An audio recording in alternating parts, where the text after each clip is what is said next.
Thank you for listening to the Business Blast podcast. So for all my listeners out there that have been wanting to do your own podcast, I'd like to introduce to you Anchor. Anchor is a one-stop shop for recording, hosting, distributing, and monetizing your podcast. So before I found Anchor, I had never actually done a podcast because all the research that I had gathered made it seem very complex. Then I found Anchor, and Anchor makes podcasting extremely simple. So if you want to do your own podcast, go to anchor.fm/start. I can't wait to hear your podcast. Welcome to the Business Blast podcast. I'm your host, Tyler Wagner. This episode is brought to you by Authors Unite. Authors Unite provides you with the support you need to finish your book.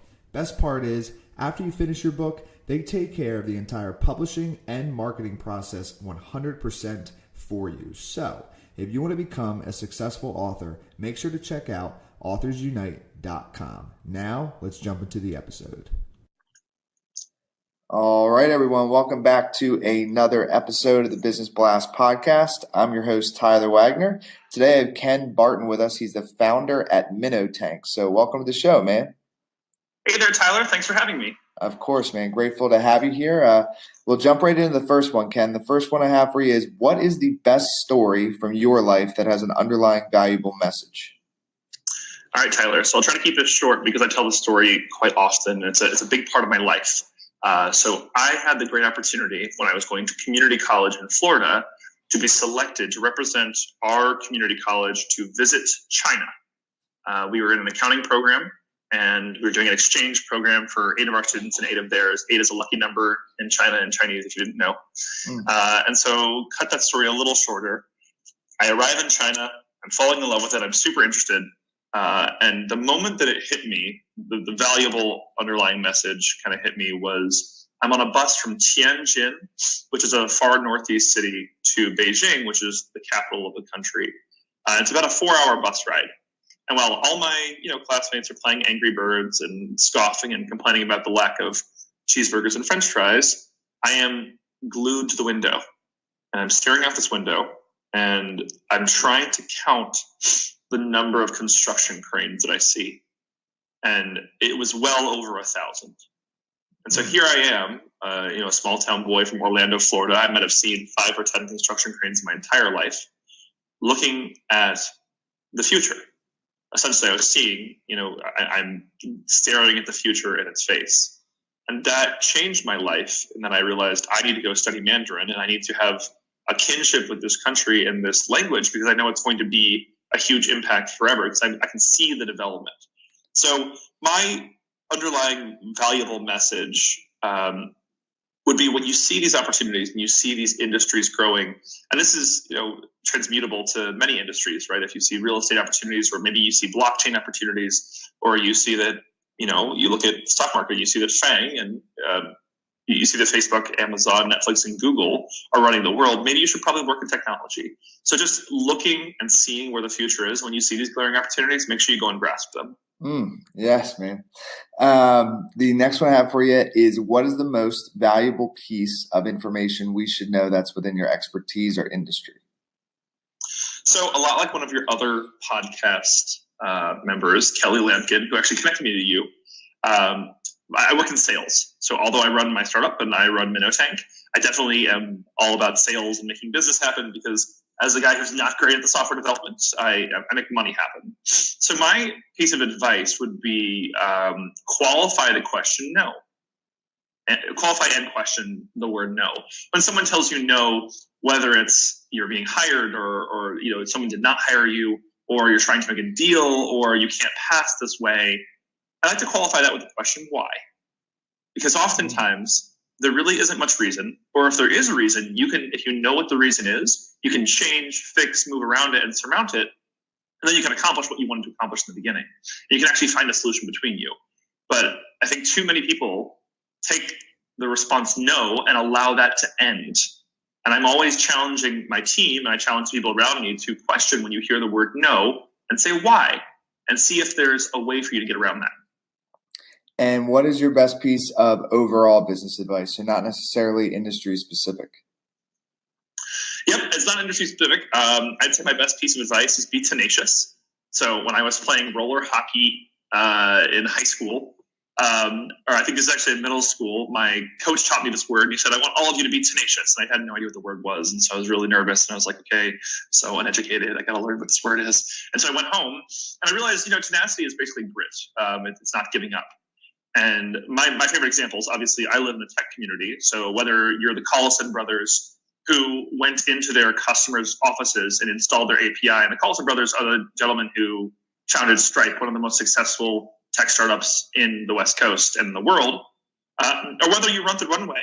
I just listened to one of the podcasts about the founder of Run the Runway, and she cold emailed, cold called, and cold walked into the offices of some of the most powerful brands out there. Neiman Marcus, huge designer people, because she said she wouldn't accept the first no. She didn't accept the 10th no. She'll take 15, 20, 30, 50 no's until she gets an answer that she wants, which is being tenacious. So just keeping going. And if you could give your younger self one piece of advice, what would that be? I would have said to myself, study some computers. I just turned 28 earlier this month. And I wish I would have studied more computer science or had a better understanding of how computers work, because in reality, I don't care what you do. I would be very impressed if you could find any industry that does not interface with computers. I would, or some kind of technology. I would say it's almost impossible in today's world. And so whatever you're doing, or even if you're an adult, even if you're in the workforce, I would say find a way to start, whether it's software, whether it's networking, just understanding how it works brings you to a higher echelon of understanding the things that are going on around you. Because I think that's a big problem for a lot of non-technical startup founders, or even for business owners who just kind of see it as this wizardry and this witchcraft that just works sometimes, and other times it doesn't. And I have to pay someone lots and lots of money when it doesn't work. But if you understood it a little better, maybe it wouldn't cost you so much. So my response is, this is coming from someone, by the way, who has 2 degrees in Mandarin Chinese. I suggest study computers as well. Yeah, 100%. I thought that too. As I'm 27 now, and I was like, dude, I should have been learning how to code or something back in the day. Just like not even like fully learning, but just like understanding it, At least getting like a base knowledge. For sure. At least understanding how to communicate with your developers. Because that's one of the problems that I had. So I'm a non-technical founder of MinnoTank, and one of the problems is, for a very long time, I actually just finished a coding boot camp, which I highly suggest. But I didn't understand front end, back end. I didn't understand what JavaScript, HTML, CSS were. Had no idea. And now that I do, I'm able to communicate the things that I want in their language, which is so much better. And so kind of going a little bit down a different path here. The next one I have for you is, in your opinion, what is the key to happiness? I thought about this question for a long time. And I thought to myself, I wanted to say friendship, but I thought that sounded lame and banal. And so I think the better response is community, because especially as an entrepreneur, and I'm specifically a tech entrepreneur. So, you have to remember, although you hear about some amazing Mark Zuckerbergs, 99% of us fail. So there's lots of us who are out here struggling together. And you can't expect your local friend group to be able to be able to support you in everything. They can't always understand what you're going through, but you can build a community around you that has, some people to support you emotionally, some people to support you business-wise, who to celebrate things with. And just building that community for yourself, wherever you are, I think is really good for you as a person, not just as a business person, but as a person and a human. So my suggestion is, like, the key to happiness is build a community that helps you go through the world. Mm. And what is the best book that you've read, and what was the number one thing you learned from that? Oh, goodness. So this is kind of embarrassing. So I work in like finance, economics, numbers, and investing all day long. So when I read, I love to escape that. Although I do read business books, like I read like everybody else. I really like fantasy books. So there's a book called, I'm actually finishing, it's not a trilogy, I don't know what you call it. Like it's a tome that has like 17 books. I'm on like number 7. But it's by Terry Goodkind. And at least the first book was The Wizard's First Rule. And the whole theory around this book is talking about wizards, and it's so funny. It's so lame. It's so weird. Anyway, it's fantasy and fiction. And it talks about all these rules that wizards have built, which the wizards are the smartest people in society, and so they built all these rules. And the wizard's first rule is, people will believe what they want to believe.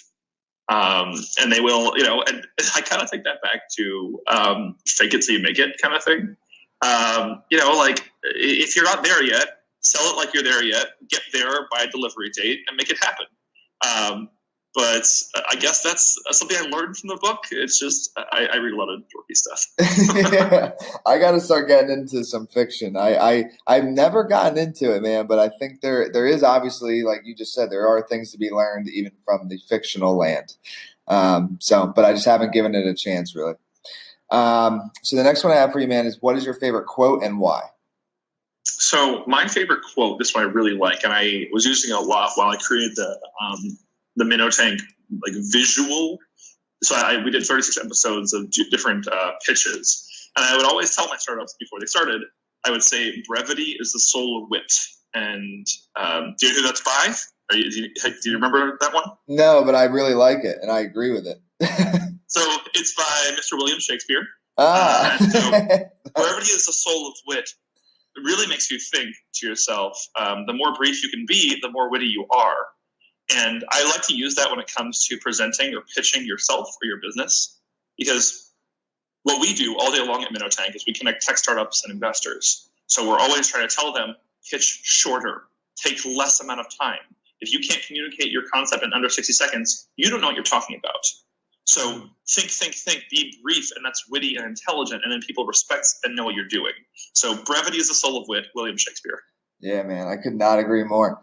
Thank you so much for coming on. The last one I have for you before we let you go is, where is the best place for people to find you online? So the very best place to find me is on LinkedIn. You can look for Ken G. Barton. Also, you can go to MinnoTank.com. There's no W, so it's MinnoTank.com. And Tyler, you were an inspiration for me. So after getting the opportunity to come on your podcast, MinnoTank recently launched a podcast as well. Yeah. We've done some really cool interviews, so we're totally copying you. But what do they say about copying? It's like the highest form of I know what you're. Yeah. You know what I'm saying? I do. I don't know the exact words, but I know what you're saying.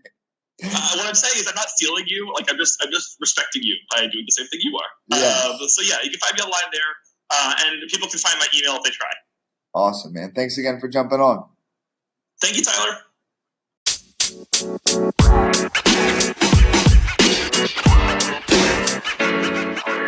You know, man.